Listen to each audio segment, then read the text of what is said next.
And welcome, everybody. It's Sunday night, it's 8 o'clock. Welcome to Respect.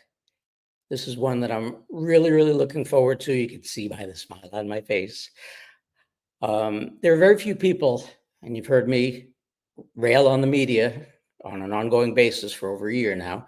There are very few people that I still consider to be journalists. There are very few and far between.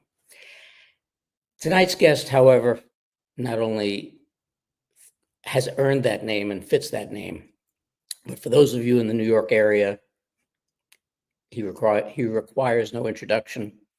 For the rest of you, Ken Rosato has literally been in the mainstream media since the age of 12.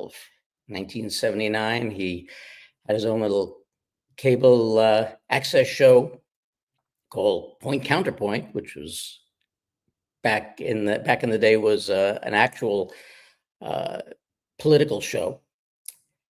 But he started there at 12 years old, then went on to radio, became a disc jockey and program director, and then started his career in television, where his mainstays were he worked for a year and change over at Channel 5 in New York. He also worked in the Fort Lauderdale area, but worked at Channel 5 in New York, and then became a reporter and the main anchor for the morning show and the noon show at my old stomping grounds, WABC TV. And he's one of the greatest. He's a great guy, very well educated, very smart, and a lot of fun to be around. So without further ado, Ken Rosato. Welcome, my friend. It is such a pleasure and honor, Mark. And you are truly one of the people who puts a smile on my face every time I hear the name, every time we get to talk. All the years we've worked together, it's always nice to talk with you. And you are truly one of the solid people in the industry who knew the industry and knew how to do the job without anybody having to tell you ever. And if they tried to tell you, you told them back. That usually didn't work out too well. It did if they knew what they were talking about. If they didn't, that was a whole other ballgame. Exactly. What an honor to be on with you. Oh, it's an honor to have you here. You know, you've, just like I have, you've been through so much in the business. It's ups, it's downs, but you're also one of the few people in the business who's not afraid to talk about the business and talk about how far afield it has come from the news business. I've stated numerous times on the air and tried to explain to people. And we'll start this off as the first question. Now, when I started in the business, we had journalists. We had people who knew how to write, knew how to seek out the truth, knew how to deliver those facts to the people and let them discern what the story was. And most of them also started their careers all over the country in all the small markets, learning how to hone their skills, writing, which is the most important thing for a reporter, learning how to shoot, learning how to edit, all the things that were involved in making a good reporter, and all the things that were involved in putting together a good story. But as we progressed into the age when big business took over the business, and we got into the Ken and Barbie news, which we know all about, they started putting an agenda forth. And that agenda was editorialism. And that editorialism was only exacerbated in 2012 when Obama signed the new Smith-Mundt Act, saying that, oh yeah, we're going to put out propaganda. That took us in a whole other direction, and not a good one. So why don't you tell us, in your opinion and your style, exactly what you saw in regard to the changeover from journalism to editorialism?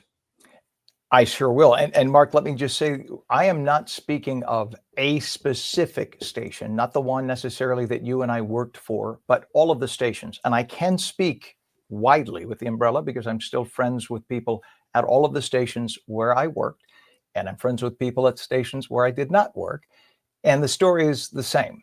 So I speak as an umbrella, the industry. I'm not talking about, again, the specific station where we work. I believe what happened in the mid 1970s was, for the first time since its inception, television news, the industry, realized it was possible to actually earn a profit. Prior to the mid 1970s, television news was something that local broadcast stations did to fulfill their obligation with their FCC broadcast license, to fulfill the public interest requirement for news and public affairs. That was a requirement, okay? In the mid 1970s, that requirement changed to an option, and it was phrased thus: you don't have to do your news and public affairs requirement. However, if you don't, and somebody else comes along and says, hey, they're not doing anything to serve the public interest, give us the frequency, we will do a better job at serving the public interest.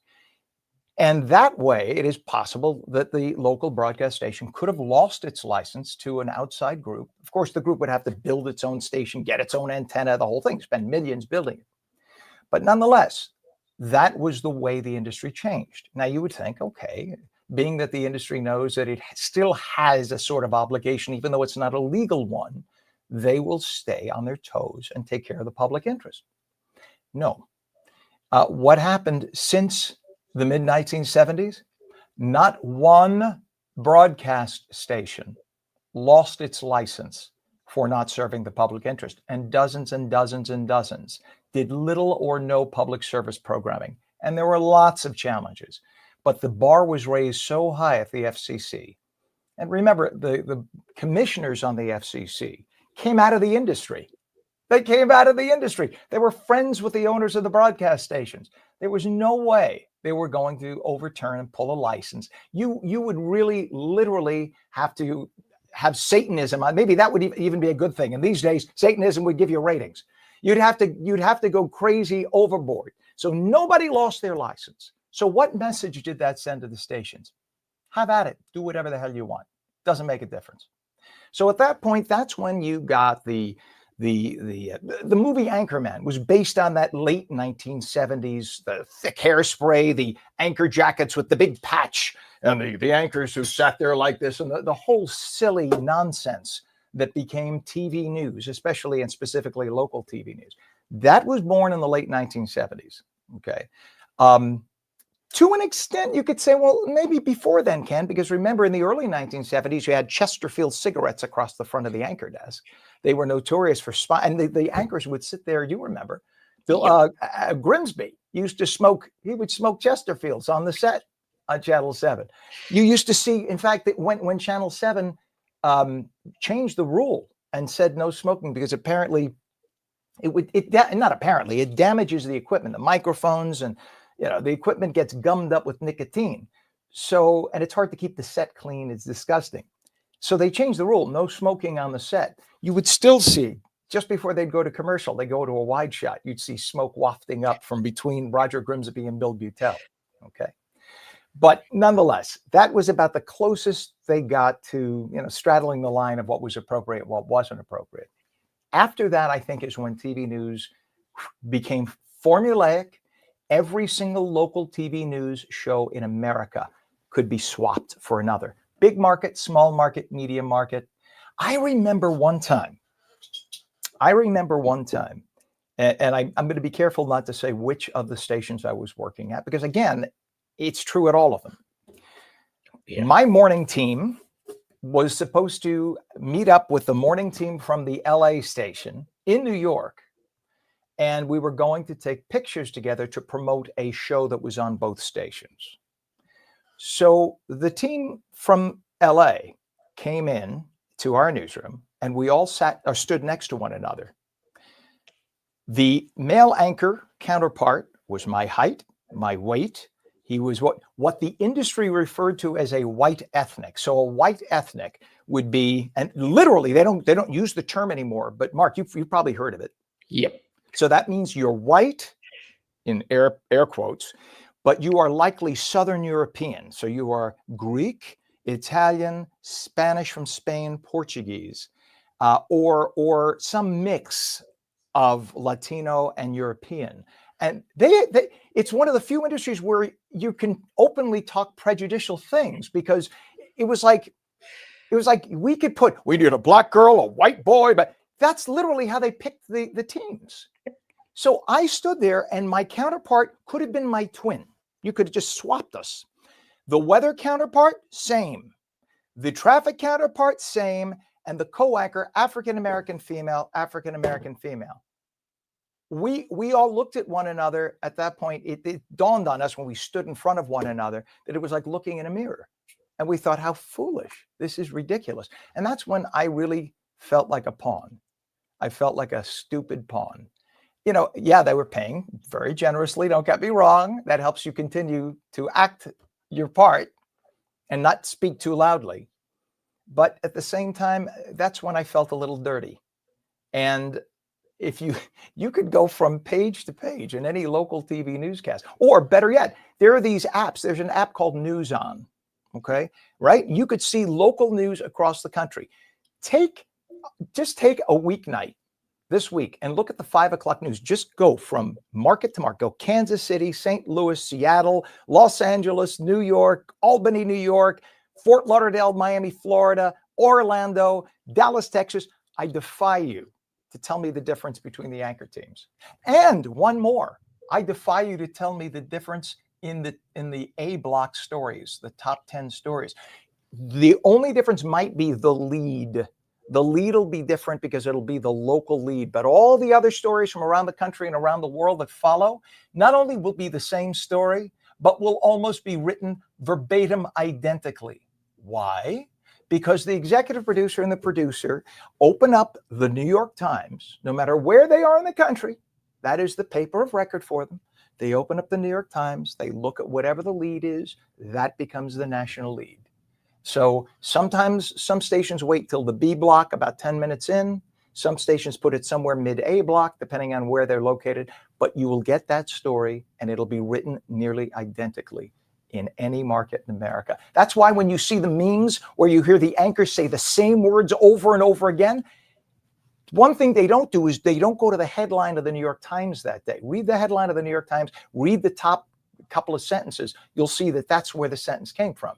When you hear the talking point, it came from the New York Times. And where do the New York Times often get it? It usually comes from the Democrat Party usually gives the talking point to the Times, because the Times and the Democrats are 1-1. And by the way, it used to be the Times and the Republicans 30 years ago, 40 years ago. Same difference, the uniparty. They did the same thing with the Republicans that they now do with the Democrats. So I'm not blaming the Democrats hey, it's not on it's not the Democrats' fault. It's the Times. That's lazy. It's just take the paper. Oh, this is what they want us to say, and write it. Because whoever is the editor in charge believes that the moral right comes from the Democrats right now. So that is why the lead is always going to be pro-Democrat, anti-Republican. It is what it is. And it's their paper. It's their candy shop. They can do whatever they want. Now I'm digressing. But getting back to TV news, I think that is when the official change happened, mid-70s. And from that point on, it just became cookie cutter. And no matter where you go, and I'm not bashing the industry because it worked for a lot of years. It made a lot of money for the TV stations. And remember, their responsibility as corporations is to make sure they make money for their shareholders. Okay? But it ain't working anymore, is it? Because now you have that. And as long as you got a smartphone and you got what do they call that thing? The interwebs thing? As long as you got the interwebs thing, you don't need local TV news, what we call linear broadcast. So linear broadcast means if something starts at 7 p.m., you sit there at 7 p.m., you take your little clicker, click 7 p.m. and you watch. People aren't doing that anymore. If you're under 30, definitely not. Under 40, likely not. There is no such thing as appointment TV. It's binge watching, and local TV news is biting the dust. If you really want news, you're going to a cable news channel of some sort. You pick your side, conservative, liberal, or, you had News Nation trying desperately to be down the middle. I like News Nation. I think News Nation does a very, very good job. Unfortunately, when you can't decide what side you want to be on, you kind of lose both. They were hoping you'd get both. Their average viewership is 40 to 70,000 nationwide. And they spend a lot of money putting on a very high quality product. If you want the closest thing to journalism today, put on News Nation. You'll see the closest thing. You'll have, not that everybody's down the middle, but for every liberal, they have a conservative. For every conservative, they have a liberal. And I know the man who's the managing editor personally, who used to be at 1010 Wins as the morning anchor there. He is emphatic. I don't know where he stands politically. That's the way it should be. That's right. And he makes sure that if Chris Cuomo says something, that one of the other guys on the right is going to say the opposite. He wants balance. He wants a little offense, just enough to keep you tuning in and yelling at your TV, but not so much that you feel that the station goes one way or the other. And unfortunately, it hasn't caught on yet. I wish it does. I pray it does, because that is the closest thing to real journalism that we still have in this country today. Well, you just hit on one of my screaming points, and that is the fact that you should never know which way a reporter or an anchor is leaning. And you can't change the channel to almost any station out there and not, in the first 30 seconds, know exactly which way the reporter or the anchor is leaning. Mm-hmm. And there are certain stations that are known for it, especially on cable. But in general, let's call them the main three. Mm-hmm. Reporters get out there, and it's been so obvious for so long, not only that they have an agenda and they have a leaning, but that the companies themselves are saying, go for it. You're supporting the way that we stand, go for it. Now, I know that you saw that throughout the New York area. It got to be pretty pathetic after a while. And it seemed as though, because of the fact that they even got into the point of daily hire reporters, after they had saturated the engineers with that, and they had saturated the writers and the producers with that, then they started doing it with on-air talent.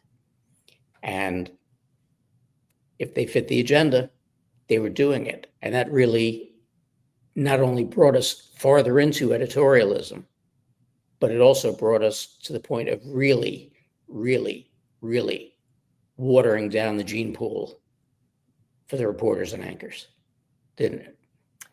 And that therein lies the problem. When you have an industry picking a side and defining the side as right, you get into trouble. You could get into some real political trouble. People on the left love to call Trump a tyrant and a Nazi, which is offensive that they would even use the term. Nuts? Sure. Do you like what he's doing? Depends on the person. A lot of people, the majority of the people do. And that's why he was elected. Okay. That does not make him a Nazi. Doesn't even make him a totalitarian, because no matter what he declares and wants, if it's wrong and it's illegal, he ain't going to get it. Okay. So that's the way our system, I think one does not know the Constitution and the way the founding fathers, and yes, they were all fathers, unfortunately for the women, but the founding fathers wrote it in such a way that you cannot have a tyrant, no matter how much somebody tries. So it is not the end of democracy, which, by the way, we're a republic, not a democracy anyway. But it is not the end of democracy if Donald Trump becomes president. No, that wasn't the case. We don't have the end of democracy right now, do we? And this is the problem with one particular party, because they've cried that the sky is falling so long that now the sky should have fallen, and why hasn't the sky fallen?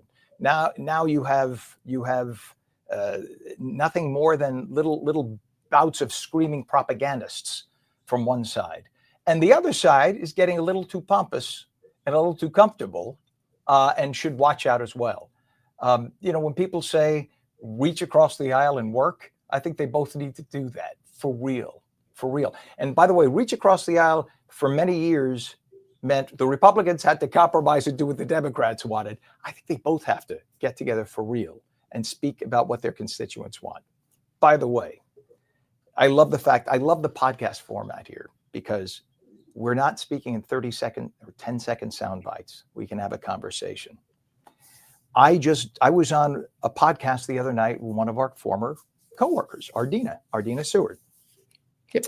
And she is as delightful as you are, sir. She has remained a friend of mine this is, by the way, somebody once told me, you could tell the anchor and the anchor's personality based on the people whom he or she hangs out with off the air.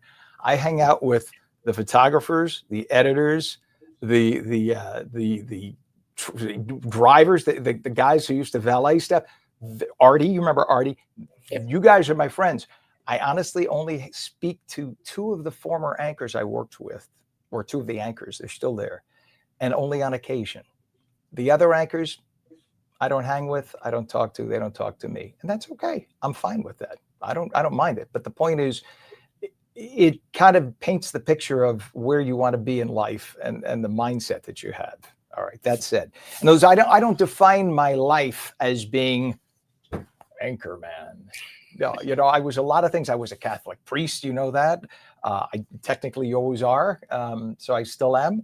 I still do weddings. You need a wedding? I do a great wedding. $395. I'll do the best wedding. I'm kidding.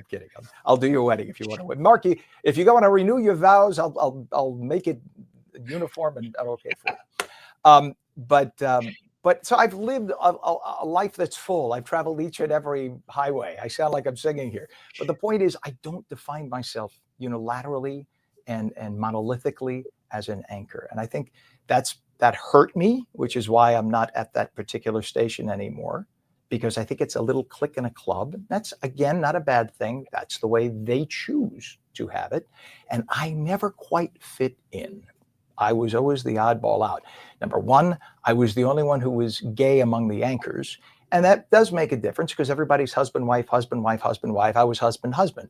I never once in 20 years at the previous station, never once was I invited with my husband to get together with any, you hear me, any other anchor ever in 20 years. I have invited, well, let me not say that. My co-anchor of a number of years got together with me, LS. She was the only one. But I mean outside of my show, okay? No other anchor, never.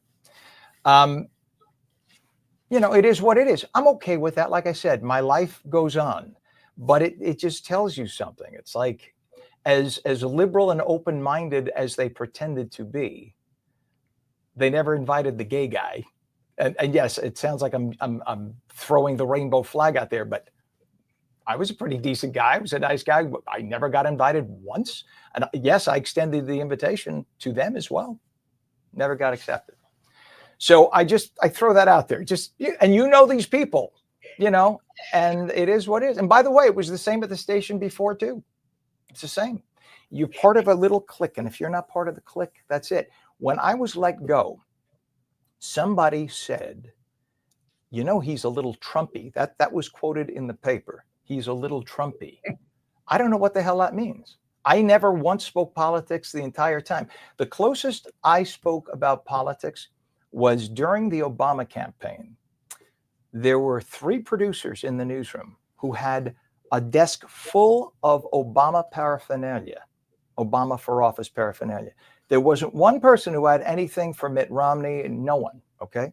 But they had Obama paraphernalia everywhere. And I remember one time mentioning to the assistant news director, is there a policy about that? That's all I said. I didn't complain. I asked, is there an official company policy about that? The reason I asked, I was about to give a tour of 40 people. I was about to march 40 people. I don't know what their politics were. I was about to take them through the newsroom. And I wanted to see if maybe the individual producers could just put that stuff aside for a minute, because I didn't want to give the impression that we were on one side or the other, because we shouldn't be. And I was told by the assistant news director at the time, I was told, you should probably keep your mouth shut about that. It is mind-boggling. Yep. And probably they got the Trumpy part from, how many morning conversations we had. You get judged by the people you hang with. So, Awesome. but the problem happens to be in all these newsrooms, there is a clique and there is an attitude. And to a certain extent, in the old days, that attitude was earned because you did work your way up, and New York was the place that you wanted to work your way up to.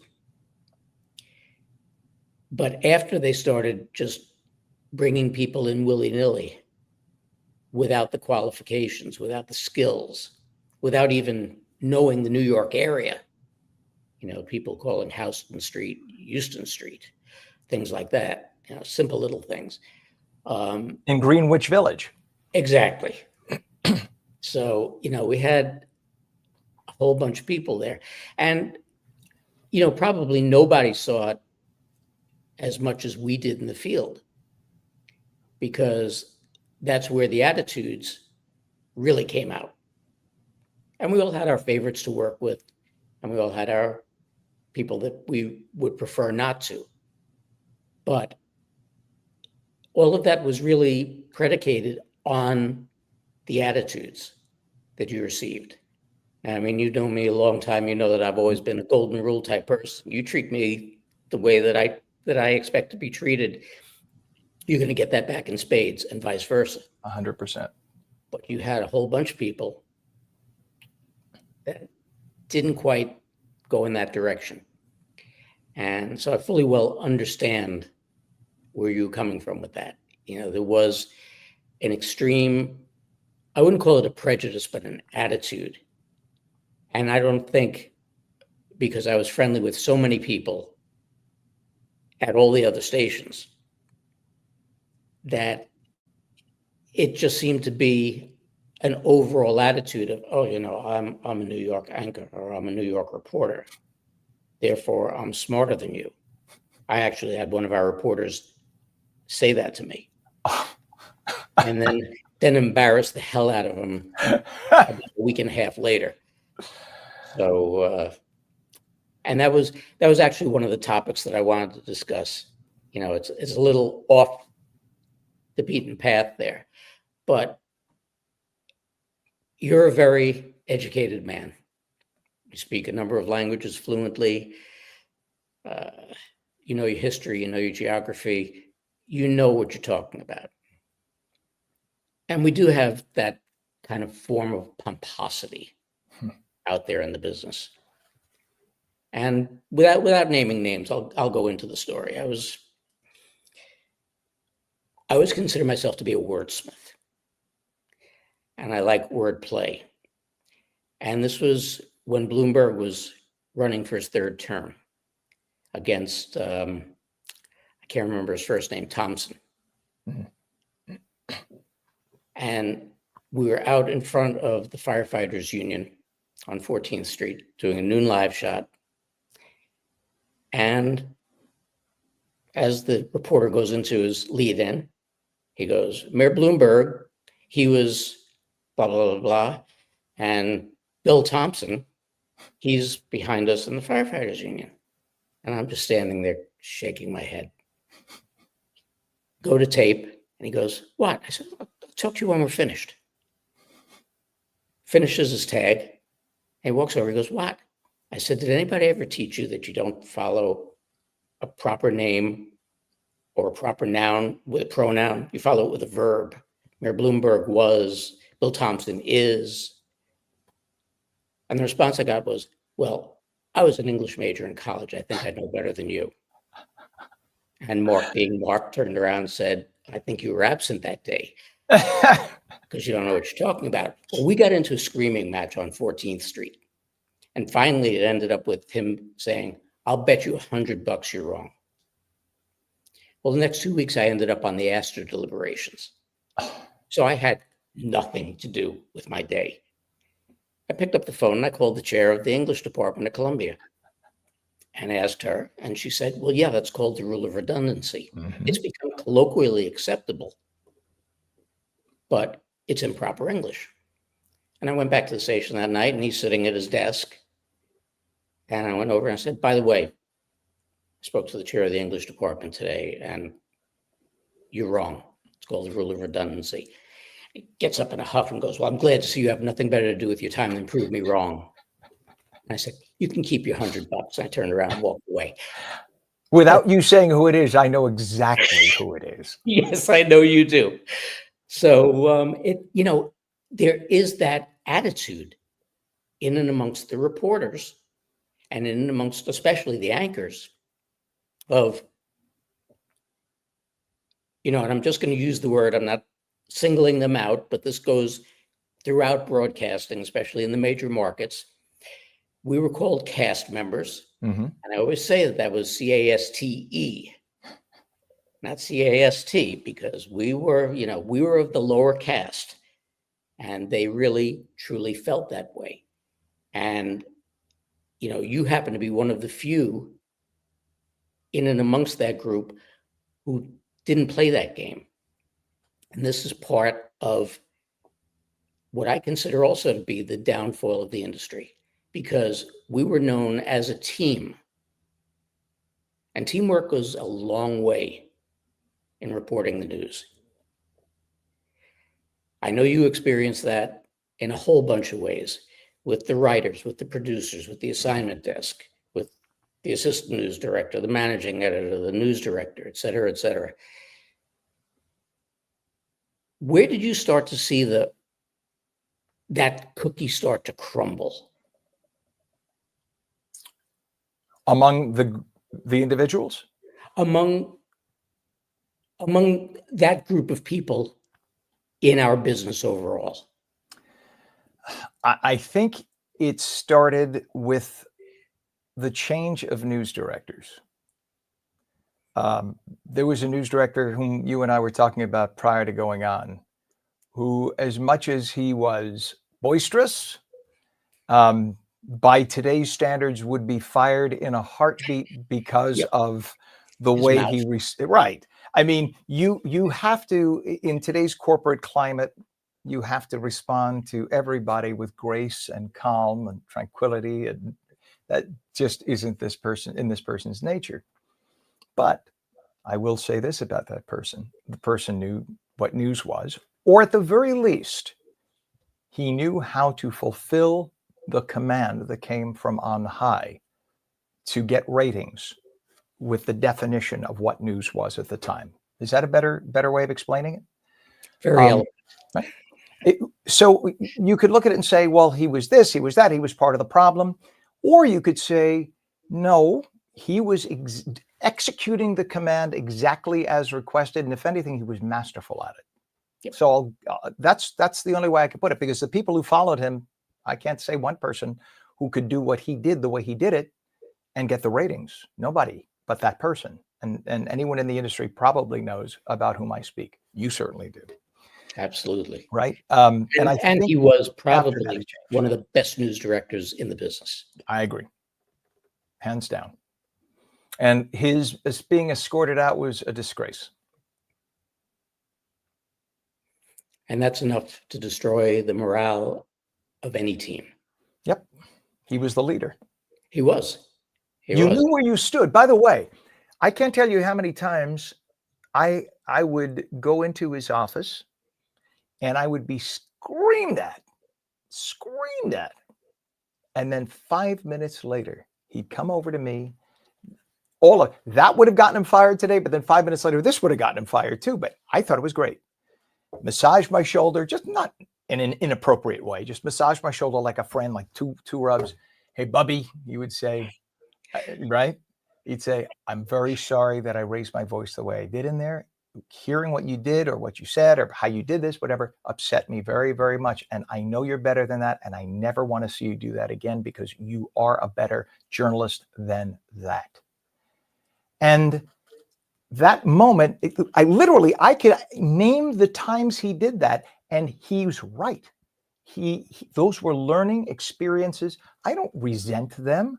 I thank God for them. They taught me to go from this level to this level as a journalist. Today he would be in jail. I would have to go to HR. It's a shame. And maybe that's a reflection of corporate life overall, not just TV news. It's kind of a shame the way it's gone that way. Everybody's too sensitive. Everybody's a snowflake. You know, part of the problem is this gentleman went on to Boston to lead a newsroom up there. And I remember him telling the story. And again, I'm not mentioning his name, so it's okay to share some of the details. That there were reporters. Now, mind you, Boston, even though it's still a top 10 market, I believe it's a non-union market, if I'm correct. Somebody will correct me otherwise. And they do not get paid anywhere near what we get paid in New York. Nowhere near. And let me say this, the station we both worked for, warts and all, I have to say that in the 20 years I worked there, they paid me extremely generously. And the overall majority of the moments there were wonderful. So I don't want to make it sound like, oh, is it? Because people are going to say, if it was so horrible, why the hell did you, what's the deal? Why didn't you leave 15 years ago? No, it wasn't horrible by any stretch. It was the number one station in America. And I was very proud, like you were, very proud. We just wanted to see it rise to the level it should have been, right? I think that's really, we knew, just like that person we're talking about said, we knew it could have done better and been more appropriate and been more moral, et cetera, et cetera. So I think that's what upset us. Not that it was a horrible place, because it wasn't. But, and now, of course, because I digress so much, I lost my place here in my mind. You're talking about Boston. I'm sorry? You're talking about Boston. Right. So in Boston, the reporters get like $45,000, $50,000 a year. I think that'll come as a shock to most of the people listening and watching. 45 to 50 to this day. That's many of the reports. Some get maybe 80, 90. Most only get 50, 60,000 tops. So when this news director asked these individuals at this relatively new station on certain times, and they were short-staffed because the network they were working for put very little money into this station. So he would have to ask the reporters to work doubles often.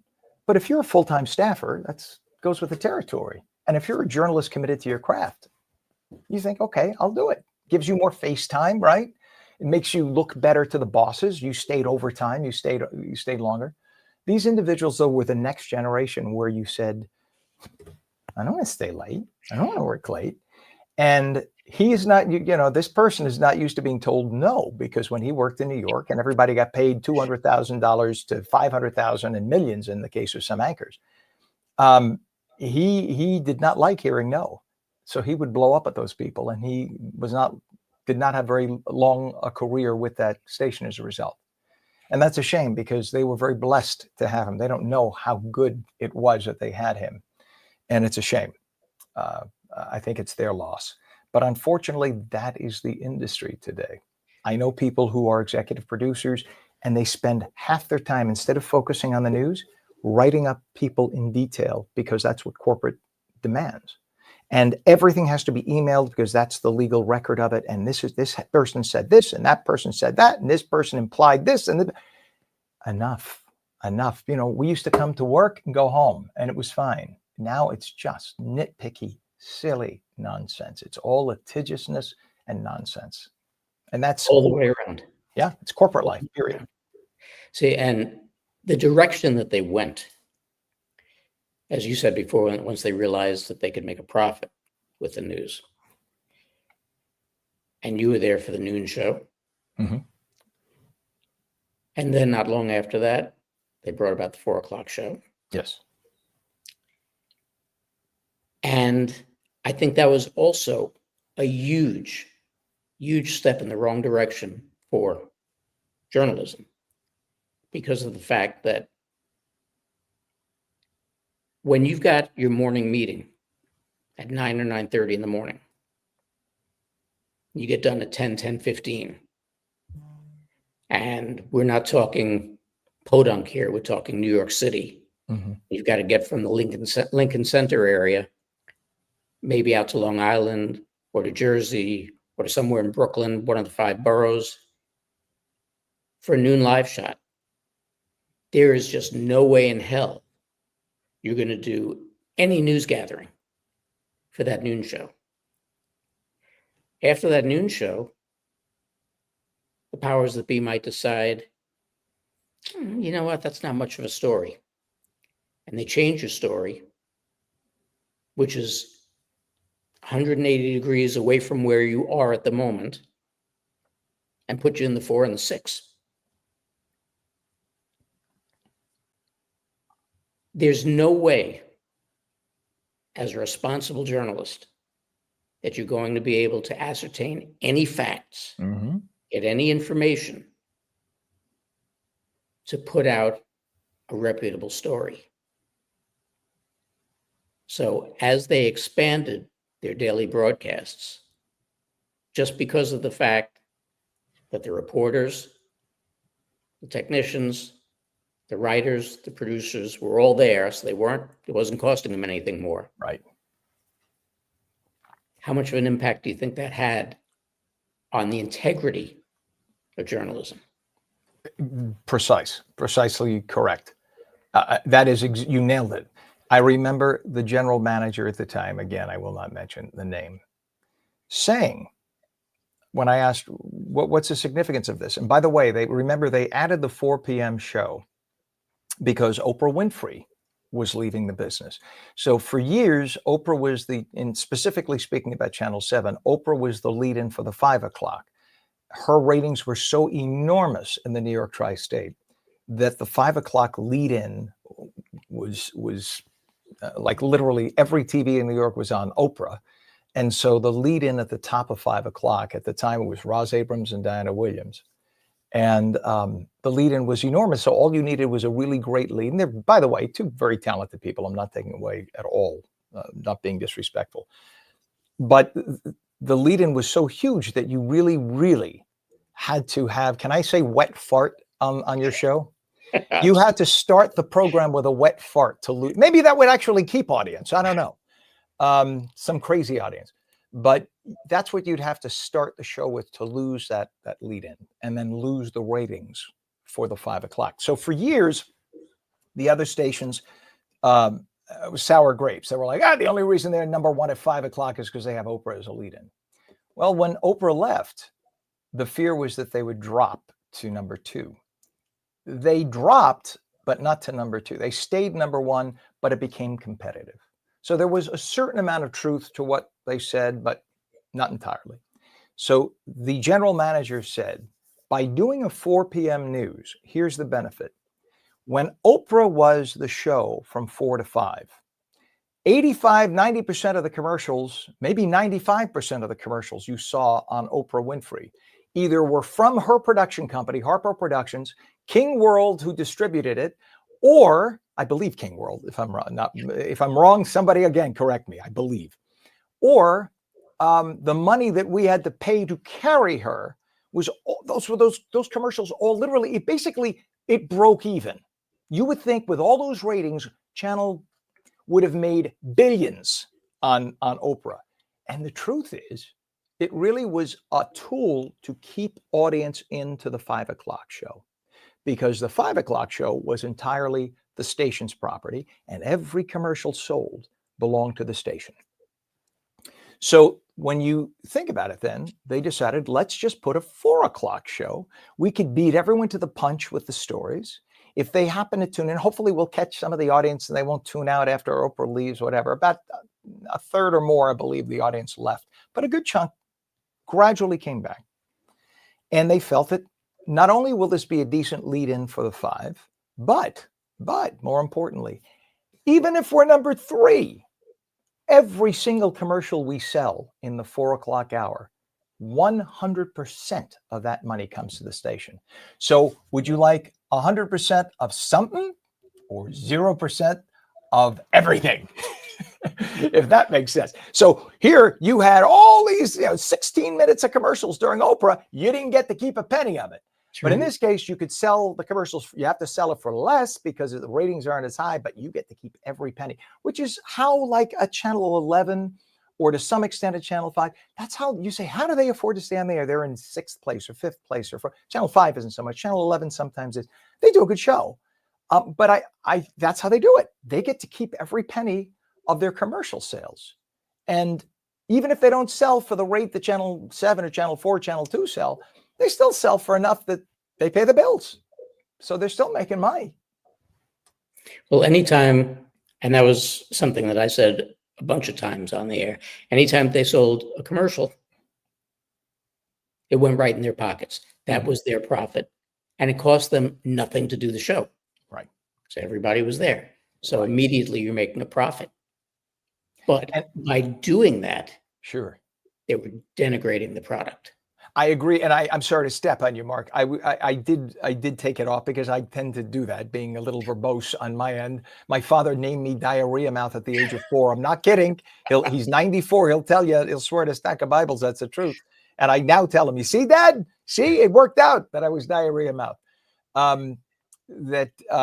The problem that ensues because of this constant news wheel.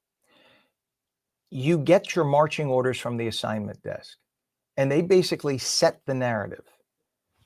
There's going to be a protest outside the Tesla dealership against Musk. So now you as a reporter, because when you get there, you'll have 40 minutes to get on the air. Okay, traffic, you got to get to New Jersey, whatever, wherever you got to hit. Now you got 4. You cannot start writing your story after you've talked to people. You have to have it written. There's no physical way you could do it otherwise, unless you do what we call a thumb sucker. You know that. Live walk and talk. Look over here and look over there. And that works sometimes, but they don't want that all the time. They want packages where you put together, the one that used to be a 3-minute piece, then 2-minute, then 1-minute piece. They want VOs, they want VO SOTs, so VO is video, voice over. And then SOT is sound on tape, right? For those, that's an antiquated term because there is no tape. But they still call it a SOT.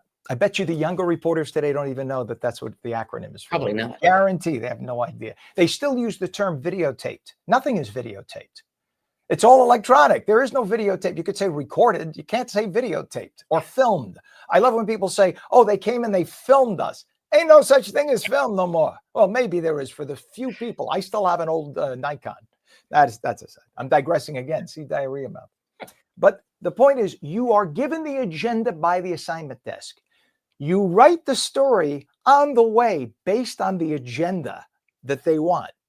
Now the problem is when you go to get sound from people, you're getting the sound on the side that the agenda was set and established by the assignment desk.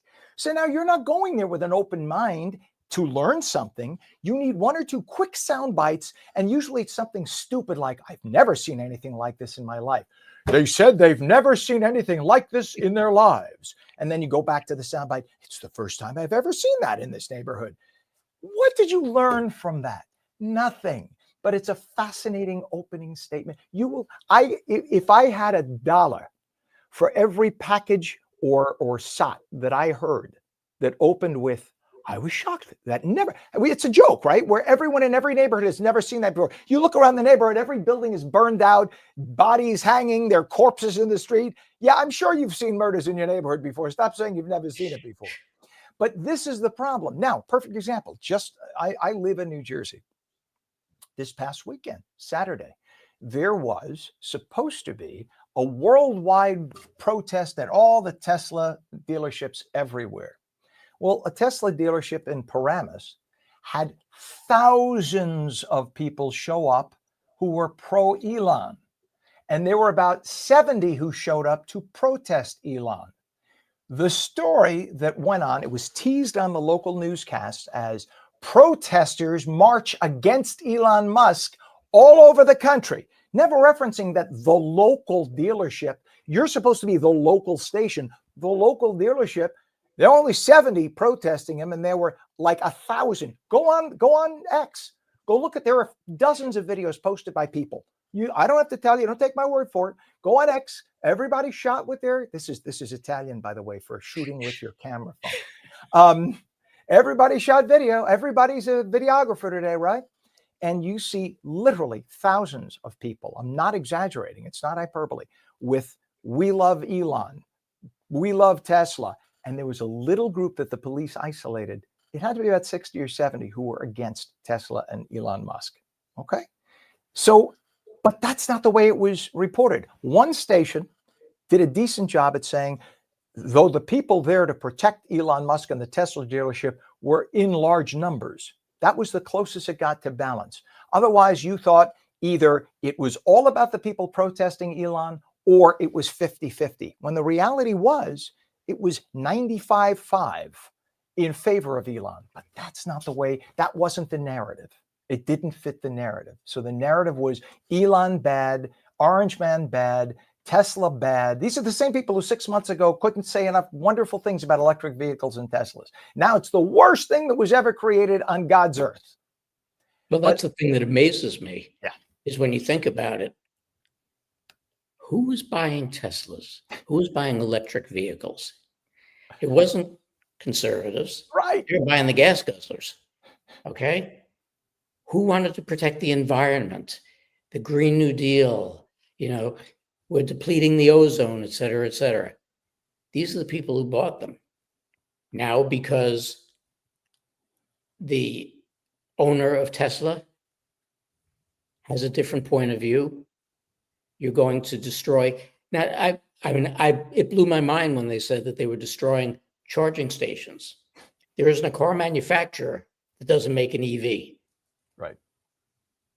So you're hurting everybody else because you have a problem with this guy. You're hurting all the dealers, the owners. It just doesn't make any sense. But we throw the gasoline on the fire. And what people don't understand, I tried to explain that at one point, what a compression shot is. Okay. You see these 7 people and make it look like there are 10,000, but it's only 7. But if you pull out, like if I pull out, let's break the third wall right now. There you go. But now it looks like he has New York City behind him. Yeah, it's a TV monitor. And look at the mess. You see the mess I have? I didn't clean the hallway. But yeah, you're right. And that's the trick, the magic of television, right? Isn't that? I've done that a bunch of times where I just go, and they start talking about a green screen. Oh, you mean that? Yeah.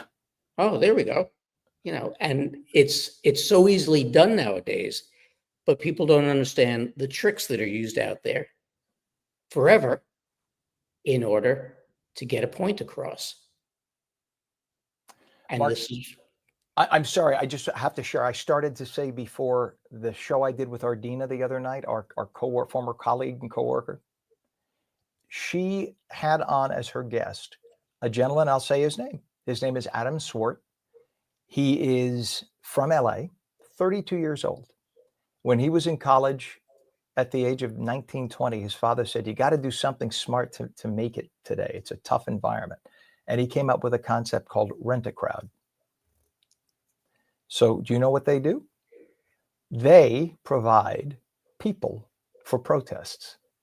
So when you hear the mainstream media, I put in air quotes, saying, you don't know that these people are paid.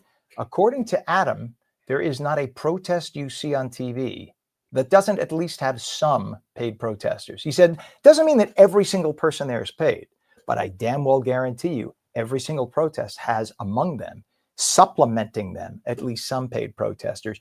And many of those protests are 100% paid protesters. And they get several $100s a piece, by the way. So as you recall, how many times did we show up for rallies and protests? Yep. And you would see the 2 school buses 2 blocks away, and literally 15 minutes to air, all these people would come, and the signs are perfectly pre-printed, and the megaphones are brand new and charged up, and the t-shirts are all made, all printed by a professional printer. And they all get there and they're screaming and screaming and screaming and screaming. They say, some of them say the most silly things, like they even get the chant wrong. And the minute the live shot is done, they sit down or they leave. So it's all propaganda. It is propaganda. And because you and I had a job, show up, show the crowd, come back. Yes, it's part of the machine. But unfortunately, as I said to Adam, I don't have his thing was that many of the protesters actually do still believe in what they are doing. I said, okay, that's fine. But you have an obligation to let the viewers know that they are getting paid. Because the difference between having an opinion and showing up in 20 below weather when it's snowing, iscarol, as we say in Italian, All right. So, the thing is, only somebody who is crazily passionate about something would show up in a blizzard to protest, or that could be your passion. So if you're going to pay people, I don't have as much of a moral problem about that, as long as you say, look, I am a paid protester. I'm here paid, but I agree with this. That's fine, right?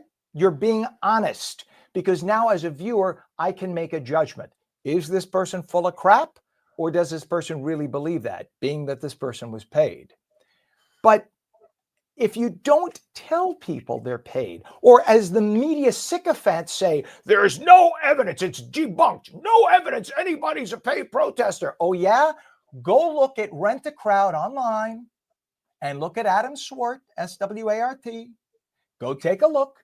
He is one of dozens of companies across the country who, on command, these are groups, by the way, and everyone loves to say Soros funded. In many cases, it is. What it is George Soros did not directly fund. George Soros makes a 10 or 15 or $20 million donation. It gets broken up into 10 or 15 different front charities. And in many cases, it gets broken down even finer to smaller charities. And those people go out and hire the Rent a Crowd, and Rent a Crowd gets the cash, distributes it to these people. That's how the George Soros. So when people say there was no George Soros money, yeah, you got it. The old rule: follow the money. Go back 3 levels, and you'll find it goes to George Soros. And there are a lot of other. There's Code Blue, Code Blue, Yep. Which is one of the big generic fundraising groups. People who, with a very good heart, who are on the left, they donate. I've donated on the other side. Not while I was a journalist, by the way, at the stations I worked for. You weren't allowed. But since then, and that's public record. So that's why I'm telling you. So if anybody wanted to look it up, they would see I made these donations. So when you make the donation, it's a little out of your hands at that point. But these groups, they tell you we're green. We're a green group. So you figure, I'll give $1,000 because I'm helping the environment, because I have to save Mother Earth. Because if I don't give $1,000 to save Mother Earth's going to die. Because Mother Earth will die without my $1,000, Mark. And if you take a can of, you do this with your evil hairspray, you bastard, you're going to kill the deer and the Mother Earth. I get a little crazy. Look, I don't want garbage thrown on the street, but you're not going to kill Mother Earth because you had a plastic bag. You're not going to do it. Right, that aside. But that's how the money gets to these groups. It goes through different channels, starts out at the George Soroses and the Code Blues, and then it makes its way to the smaller groups until it finally makes its way to the protesters. They are paid. They are absolutely paid. I'm going to have them on my morning show this week. I'm going to have this guy, Adam Swart, and Ardina Seward, our friend Ardina, had him on the other night. And it was fascinating. Even I did not know as many protests were staffed by paid protesters until he said, there isn't one you will see on TV that doesn't. Oh, and by the way, it even gets better. Adam usually acts as a coordinator. So he actually puts out the press release to the TV stations, then goes out and hires the people. You have any moral problem with that? And that becomes news. And nobody, because of the TV reporters you're talking about, who get the assignment at the last second, show up at the last second, stick a mic in someone's face and leave, they don't have time to investigate that. And that's not on the agenda for them, because the narrative has been set by the station, by the assignment desk. Orange man bad, Elon Musk bad. Here's what you got to do. Go find these protesters who are so passionate about Elon Musk being so bad and get the sound from them, and then move on. And that's what happens. Now, along those lines, and this is just my opinion, but it's an opinion that I've stuck to. Now, you came in at about 4 o'clock in the morning. Oh, about 3 o'clock. Earlier. About 3 o'clock, yeah. Okay. It has been well spread around with the quote unquote CIA control of the media. Mm-hmm. These 4 o'clock meetings that went on every day. And, that's when they set the tone of the day and what people are going to talk about. In my 43 years, 46 in the business. I never saw a 4 a.m. meeting that took place. Now, is it possible that it took place with the Bob Igers of the world, et cetera, et cetera? Anything's possible. We got a phone call. Okay, this is the way we're going today. Pass it down. And they pass it down to the powers that be in charge of the news departments. My opinion has always been, we have local stories, we have national and international stories. When it came to any of the national and international stories, pretty much so, unless we sent a crew overseas to cover it or to wherever to cover it, we could only go by what we got from governmental agencies. And from those governmental agencies, yeah, I do fully well believe that there was a lot of tainting going on with the information that probably came from the CIA. Beyond that, once big business took over the industry, now they could be in there in the boardrooms setting the agenda and setting the direction. But still, any major story, 9/11, Occupy Wall Street, Black Lives Matter, any of those, you get your information from the powers that be in the city government, the state government, or the federal government. If you go to interview anybody in the police, an officer can't talk to you. It's got to be, DCPI. For those of you who don't know, that's Deputy Commissioner of Public Information for the New York City Police Department. Those are the people that come and give you their narrative of what they want to tell the public, and so on and so forth. As I said before, you were there overnight. What is your opinion on quote unquote governmental control, three-letter agency control over the news business? Was it there? Did it change? In what direction did it change? Am I off in what I'm thinking? I would say it did not happen as much on the very local news level, but I think there was definitely some tinkering at the national level. And here's why. The executive producers, and this is at all the stations I've worked for, this is the same across the board. I've worked for ABC, NBC, CBS, and Fox, all of them. The executive producer would be in a group email with the executive producers from the other markets where we own stations, and they would take a look at what kind of the marching order. And by the way, there would also be the executive producer for whatever your national show was, whether it be Good Morning America, the Today Show, et cetera. And you'd take a look at what the big national story was, and you read the narrative. That's the key. So you see what direction. Because I remember we had, I'll just say his first name, Brian, one of our executive producers for one of the stations I worked for. Brian used to say, look at this. He used to say openly to me, look at the direction, look at the way this is written. And the stories would be written in such a way that were so slanted from the national side. So you have to assume that the management, news management on the national level had to have gotten it maybe from the news director, VP of news or whatever, but where did that person get the marching order from? In order to have access to the White House, you don't want to cross them too much. Look what happened to the Associated Press. They got kicked out. So you want to play the game to an extent, but different presidents treat it differently. Now, under the Obama administration, President Obama was so sensitive. He took everything very personally. Anyone who worked at the Obama White House will tell you, if you crossed him, you were a persona non grata for life. Trump, you could say, well, look, he kicked AP out. Trump goes hot and cold. In 2 weeks, they'll be back. All he asked is that he said, legally, it is now called the Gulf of America. 70% of United States territory surrounds the body of water. And he proclaimed that he's not telling Mexico they have to call it that. In the United States, we're calling it this. He has every right to do that. He can. And yet the AP refuses. For what? Every other media source, including Google, said, okay, we're going to call it Gulf of America because it's now, and if another president comes and changes it to Gulf of Taiwan, we'll call it Gulf of Taiwan. So what?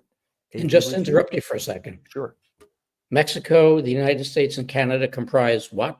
North America. Okay, I just wanted to get that A clear. lot of people think Mexico is central. It is not. You're right. It is North America. Correct. So saying Gulf of America, you can then here, let's compromise. Call it Gulf of the Americas. How about that? But you're right. What's the big deal? Why let Mexico, that only takes 30% of the territory, why should they have the name? All right. So anyway, that's why the AP was at. If they just change their policy and now call it Gulf of America, they're back. That's all. That's all he's saying. And he's not asking them to do something immoral, but they want to make that the hill to die on. You know, Trump still has a 50% approval rating at this point when there are people, James Carville just the other day, I've just witnessed the end of the administration. He's done. He's done. He's done it. He's gone. No, I'm just looking up. I just saw there was a national poll. I wish I could cite what organization did it, but because I have the TV on to my right. And I just saw 50% approval rating still at this point. So usually at this point, a president takes a nosedive because the honeymoon period's over. No, still has support because there's a lot of crap that went on that shouldn't have in the last 4 years. And we really don't know who was running the country because we had a guy who was mentally compromised. And that has got to be that's another thing. And shame on my fellow journalists who never thought to question the mental acuity of President Biden. And after the fact, now they all acknowledge, yeah, we all knew that. Then shame on you. Then you should be fired for malpractice, for never bringing it up, and for shaming those of us who would bring up his mental acuity or lack thereof, and shush us and delist us and kick us off of social media and call us idiots and right-wing morons, when all we said was, don't you think we should check out this guy's mental acuity? He doesn't sound like he's falling as he walks. There's a problem here. Now they all acknowledge in retrospect, yeah, we all knew that he had problems. Well, then who the hell was in charge? Who was in charge for 4 years? Who was doing the auto pen signatures? But yet they just didn't find any interest. There was just no interest, no journalistic curiosity. But yet everything President Trump does, they challenge. They challenge. It's like suddenly now they're the fourth estate. But they weren't the fourth estate under Biden. They weren't the fourth estate under Obama. But suddenly they're the fourth estate once again under Trump. Very curious. Well, it's kind of amazing when you look at the whole situation. Now, you were there. I luckily left right at the beginning of COVID. And I very clearly remember one of our colleagues coming down with COVID. We were told about 2 weeks later. Place was never closed down. Mm-hmm. Place was never scrubbed down. We all just came to work and things went on until I think it had to be close to a year after I left that they started telling people, take your trucks home, don't come into the building, blah, blah, blah. And they had a lot of people working from home. And yet the narrative that we were putting out there, once again, was fear and loathing in America and telling people, you got to run and get your shots, you got to wear your masks, you got to do this, that, and the other. And just no basis. In fact, there was all kinds of information out there to the fact that these shots were dangerous. No information being put out there to the fact that if you opened up the box that the vial came in, there's a blank sheet of paper. Mm-hmm. No information to how many people were dying, young people in excellent condition, athletes were dying. But instead, focusing on Trump, in court, or this or that or the other. And they turned the narrative against the people. And they went and, again, took the agenda of putting their word out there that had no basis in reality, but it just fit their pharmaceutical advertisers and the agenda of the government. Yep. And just before you get to answer that, the one other thing where you mentioned access before, and the way that, people did or didn't put out their stories because of access.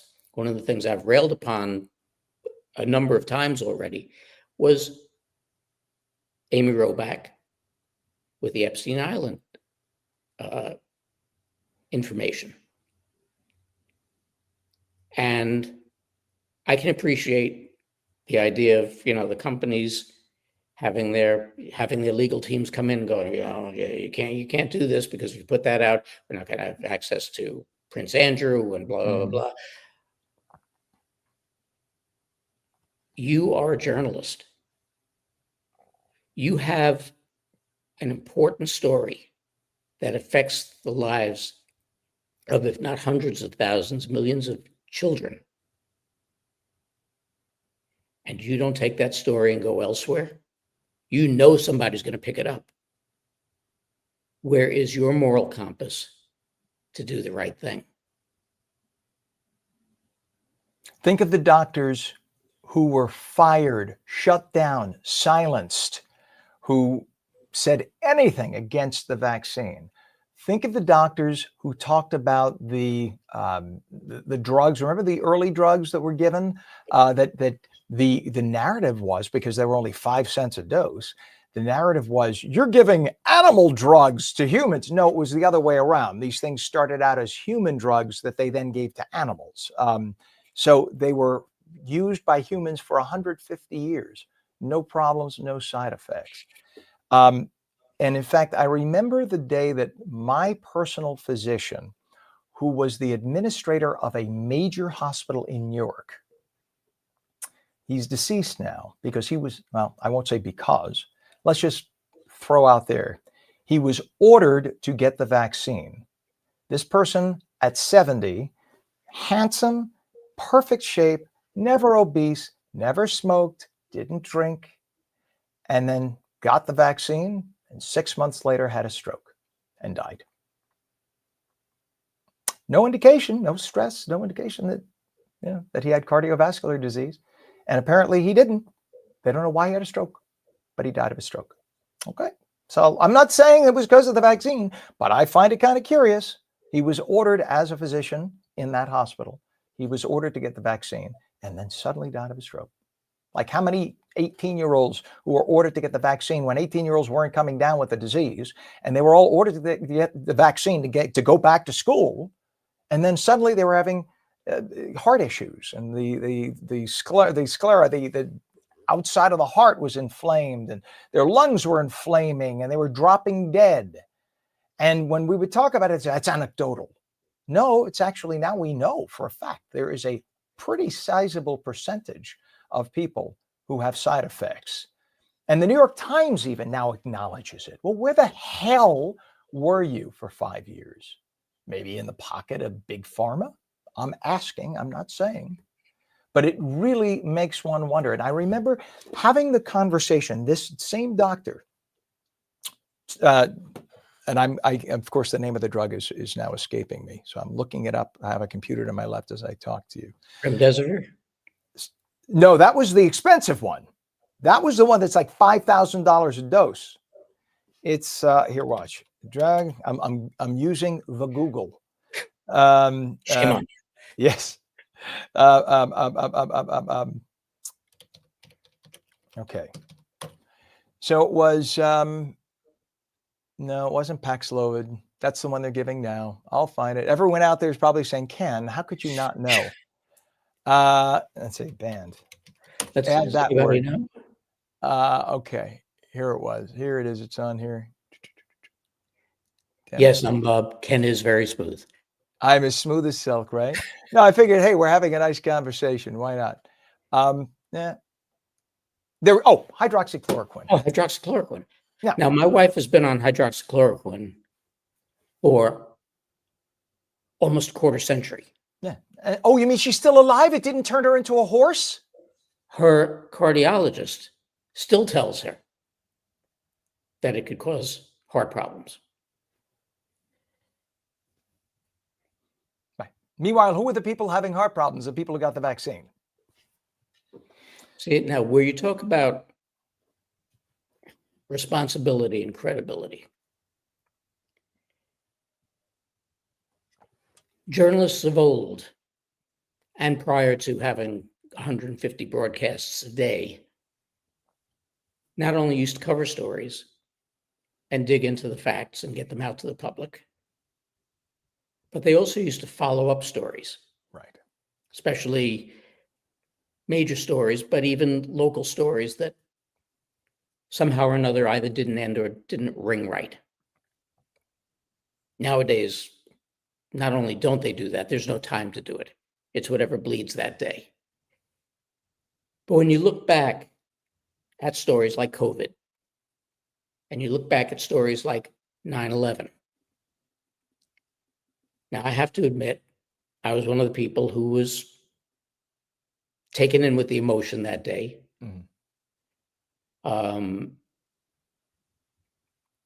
Bought the government narrative. And again, that was information that we got from federal, state, and local government, that the planes hit the building, that the heat from the jet fuel melted the steel, and that's what collapsed the buildings. Let me say publicly, bullshit. That's not what happened. After the emotion went away and I started to learn a bunch of things and see a bunch of things, I had covered numerous implosions during my career. There was no doubt about the fact that this was an implosion. And there's always the lasting question of, okay, why did Building 7 come down, which wasn't hit? Now, getting back to the responsibility and follow-ups and the agendas of the stations, I took one of the documentaries that I saw done by 3 architects showing the impossibility of planes penetrating the buildings, showing the impossibility of the heat from a jet fuel fire taking those buildings down, that the only way that they could have been taken down was through the use of thermite, which would have cut through that steel like a butter knife and caused a direct implosion. And I sent that to somebody we all know and love who was involved in 9/11 and several documentaries that ensued after 9/11, who I also considered to have been a journalist. Peculiar, but a journalist. Not only didn't respond to me, but never watched it, never followed it up. Now, all this information's out there now, both about COVID and 9/11. Where are the follow-ups? Where are the investigations? Where is the media sucking it up and showing what is right? I think, Mark, what's going to happen is when you and I are long gone, somebody will dig up information like they're trying to allegedly on JFK and MLK, and somebody will just gently release information and say, oh, look at that. Look at this. So there was some CIA or government or involvement. Look at that. Isn't that curious? People were saying that they were called kooks back then. And looking at the video, because I've gone online and taken a look as well, and you're right. You and I have been to implosions, and you see the way they pancake, right? And that's done because of strategic placement of explosives. So there is the question, if the jet fuel was at the top, then why didn't just the top collapse? Why did it all go? And I'm not saying it definitely was a plot, but where's the curiosity? Where's the curiosity? Where is the journalism? Uh-huh. See, this is the thing. See, there is where local would never be allowed to go there. But where are the network people? Were the network people called in and told you, shut your mouth and do what we tell you? Perhaps. Perhaps. But that's on the part of the network people to do that. And it never got done. All we're saying is investigate. We're not saying it definitely happened that way. Investigate. Ask the question. Don't do what they did during COVID, where they blacklist you if you ask the question and call you a fool. That's where you lose America when that happens. But this has been the problem with the mainstream media for decades now. Malpractice. Exactly.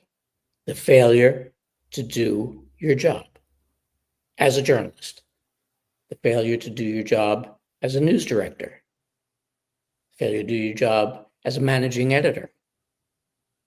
Where are the people who are responsible for bringing journalistic integrity to the viewing public? I think they're all worried about where their next dollar is coming from. And because I see it's that time, can I quickly mention the show I'm doing Monday through Friday is a streaming show like this. It streams on New Jersey and 13 other platforms, but it's onnj.com. We're on from 7 to 9 a.m. It's a New Jersey statewide morning show, and we speak very frankly and take phone calls. We'll take video or audio phone calls, and people say anything they want. It's an open forum. So I invite people to join us Monday through Friday, 7 to 9 a.m., onnj.com, and we're on Rumble and Twitch and Facebook and X and any platform you'll find us. But specifically, you can go to the source at onnj.com, and we don't tell anyone they're crazy. Everybody has the ability to call in and speak their piece. And I think that's the problem. You don't have to pick one side or the other, but at least give both sides the freedom to speak. And unfortunately, that's what we lost over a 4-year period.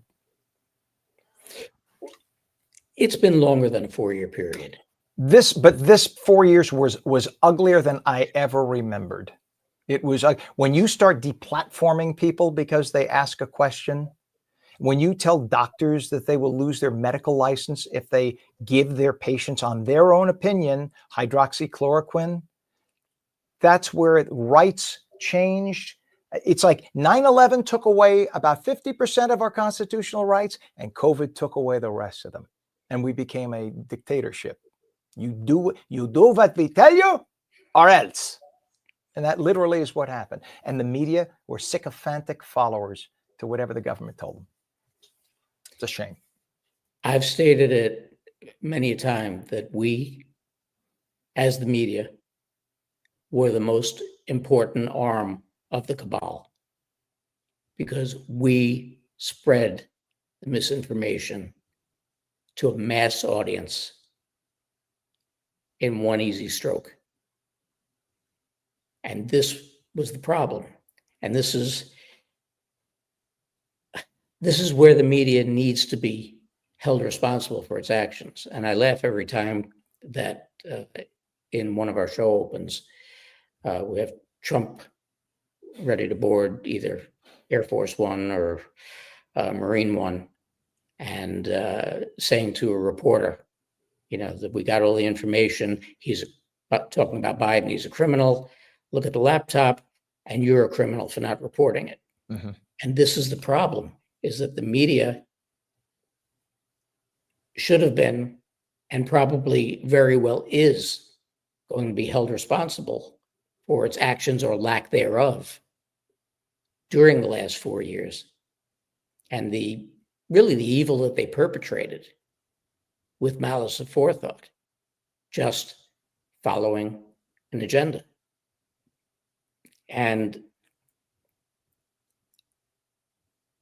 I don't know how you look at it, but I don't think that the excuse of, I was just doing my job or following orders didn't work during World War II. I don't think it's going to work now. I think you're right. And I think here's proof of it, Mark. It's dying. It's dying. The audience for broadcast television, it's gone. 60 to 70% of it gone since 10 years ago. 70%. 70%. The numbers that we used to get on our channel in 2554 adults, we used to get a 1.4 on the average morning. Just assume you know what that means. You and I both know what that means, but if you're a viewer and you don't know what that means, just think of the number 1.4. Today, that same station is getting, on a good day, 0.4. So literally, they're getting 28 to 30% of the audience that they had in that key demographic that they had 10 years ago. That tells you what's happening. People have said, enough of your lies. And it's not even so much lies, it's the lack of coverage. Here's the story, like the Hunter Biden laptop. Here's the story, we choose not to cover that. They can be judged by the stories they did not cover just as much as they can be judged by the stories that they did cover. And they had no intellectual journalistic curiosity to cover so many essential stories that did not fit their narrative. And that tells you exactly who they are and where they stand. And that's why people have said, I'm using the Italian there. Does that translate? That's what they've said. And that's why I think the future of the industry, Mark, what we're doing, it's not, I think the mega stations where we do the news and all, like BBC, World News, I think those days are gone. And you're going to find these little, like my little show is like 5,000 streams, 10,000 streams in the morning every day. And we have a couple of sponsors, and we only have 5 people on the staff. But guess what? We get the job done. We get the job done. And people send in video, and, we get the job done. And I think that's the future of the industry. It's no longer going to be these monoliths that make their declarations. I think that's gone because they lost it. It's their own fault. I think that another part of this whole thing is the term they use, legacy media. Mm-hmm. In my mind, more so goes toward the fact that, let's face it, a lot of our audiences, not just ABC, but NBC, CBS, mm-hmm. families watched for generations. There were people who tuned in every night to Eyewitness News. There were people who tuned into NBC, people who tuned in to CBS. They all tuned into their favorite anchors and watched with close scrutiny because essentially they were taking the thought process away from them. They were delivering the information to them. And people over the years had gotten to a point where it's easier for the man in front of the camera to tell them what to think and what to do than it is when you've got one of these Mm-hmm. and all that information is at your fingertips and people don't avail themselves of it. They want somebody to tell them. And that's an aspect of society that people have to get away from, which is why these platforms are so important. And I tell people all the time, even on alternative media, you have to learn to discern. You have to listen, get all kinds of opinions, and sort out what you feel resonates with you. And that's your truth. But I think the days of the Ken Rosatos in front of the camera on Eyewitness News are gone because people are fed up and people have learned. No, but now they have to learn not just to take the word of the person in front of the camera who's espousing it. Yeah. Fiorello LaGuardia started with his fireside chats. I think that was the birth of news reading. And it grew to, like I mentioned, the networks, of course, and of course, the 1970s and 80s with local news. And that's when the 5 o'clock and the 6 o'clock, and they added one after another. So it had its explosion, and now it's going to have its contraction. And give it 5 years, I think the networks will sell their local stations. I think the local, because you don't, cell towers, you don't need TV antennas and local TV broadcast anymore. Everybody can have their information disseminated on their phones or smart TVs via cell signals. And so all CBS, NBC, ABC, Fox, News Nation, etc., all they need to do is put out their signal right to the smart TV. via the cell tower. You don't need individual broadcast stations. Guarantee, mark my words, think of this date. What is today? The 30th of March, 2025. By 2035, even sooner than that, probably 2030, you will see a number of local TV stations no longer owned by the network. They will be sold, and those TV stations have to adapt and become their own programming source or go off the air and give back the frequency to the FCC. And that's what's going to happen. There will be no need for them. The only place in which I differ with you on that is, think back to when you were there, when I was there. We pretty much so had three ways that a signal got in from the field to the station. It was either satellite, the wonderful microwave. Well, there was microwave, but I was going to say the I forgot what I used to call it, the suitcase bomb, the de Giro.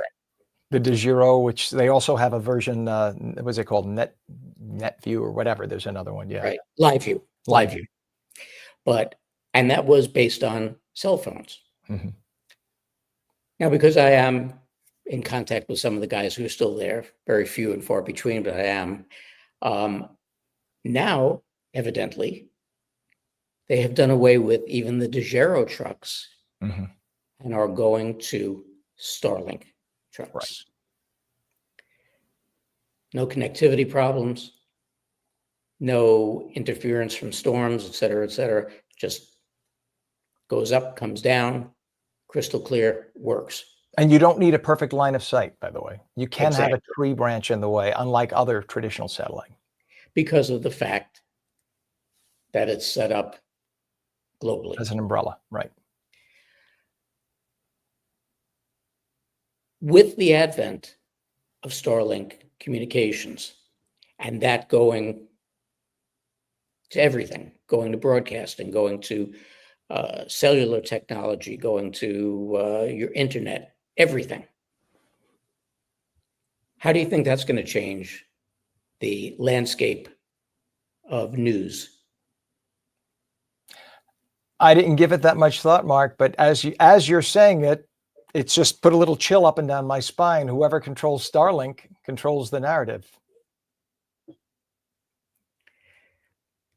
Well, let's hope that the Smith-Mundt will no longer apply, and the narrative will be what it's supposed to be, true journalism. Amen. So I've kept you long enough on this. We've had a great conversation. Anything that you want to add in closing? Just, I love you and I miss you, pal. Very, very much. I never had more joy in working than when you and I would go out and cover stories. People watching, and I know you have a very sizable audience on this show. What you see is what you get. And the reason why you watch and you love this guy is the reason why I do. And thank you for letting me come on. It was a joy and a pleasure. And anytime you want me back, hopefully I didn't wear out my welcome. Absolutely. You never could. Thank you. You never could. And either when you're down here or I'm back in New York, we will see each other. You bet. Thank you for joining us tonight. It's been a great conversation. I hope you all enjoyed it at home. I want to thank Kat and Claudia and Doug and Kerry for all their help and keeping us on the air. Without them, we are nothing. Without you people, we are nothing. So I appreciate you all. I appreciate the talk tonight. Ken, again, always a pleasure, my friend. I hope you enjoyed this, and we'll see you next week on Respect. Good night, everybody.